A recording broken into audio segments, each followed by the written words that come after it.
আসসালামু আলাইকুম আপা। ওয়ালাইকুম আসসালাম। শুনলাম পাত্রপক্ষ নাকি আপনার রিজেক্ট মারছে। পাত্রপক্ষ আমাকে রিজেক্ট করবে কেন? আমি পাত্রপক্ষকে রিজেক্ট করছি।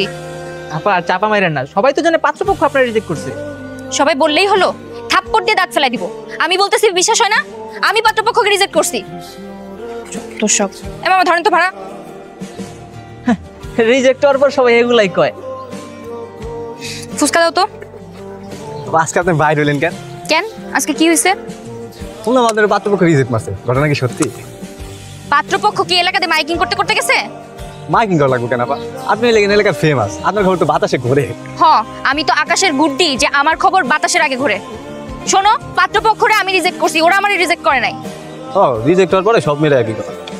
একটা থাপ্পড় দিয়ে দাঁত ফেলে দিব। ফাজিল লোক কোথাকার। তোর ফুচকাই খাবো না আমি। ও সাথী আপা, আপনারা নাকি রিজেক্ট করেছে? এই যে তুই থাপ্পড় মারলাম না, এবার এটাও এলাকায় যে রটা যা।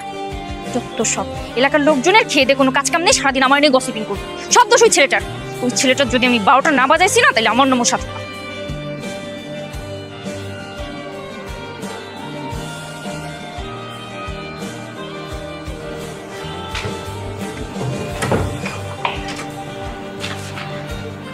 কি আপনি এখানে?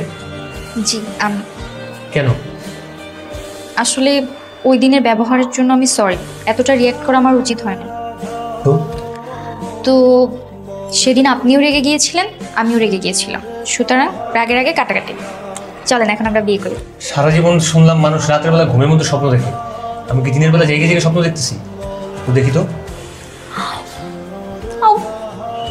আর এটা তো সত্যি, আপনি ছেঁচড়ার মতো আমার বাড়ির গেটের সামনে চলে আসছেন। এখন আপনার বাবা মাকে ডাকেন, আমাদের বিয়ে ব্যবস্থা করতে বলেন। যান যান যান যান। এটা তো অসম্ভব, সম্ভবই না।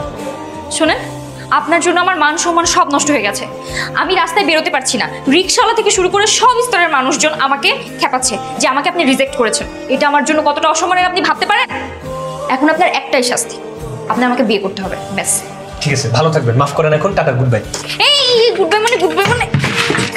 আরে আঙ্কেল, আন্টি, আসসালামু আলাইকুম। আরে মা তুমি? কি হয়েছে মা? এসো বসো। আরে কিসের বসাবসি? ওর এখনই বাসা থেকে বের করার উদ্দেশ্য ভালো না। একদম চুপ, কোনো কথা বলবি না। একটা মেয়ে আমাদের বাসায় এসেছে, তার সাথে কিভাবে আচরণ করতে হয় সেটাও আজ পর্যন্ত শিখলি না। কিন্তু বাবা একদম চুপ, তুই তোর ঘরে যা, আমরা ব্যাপারটা দেখছি। যা। কি হলো, খাম্বা মতো দাঁড়িয়ে আছিস কেন? যা নিজের রুমে যা।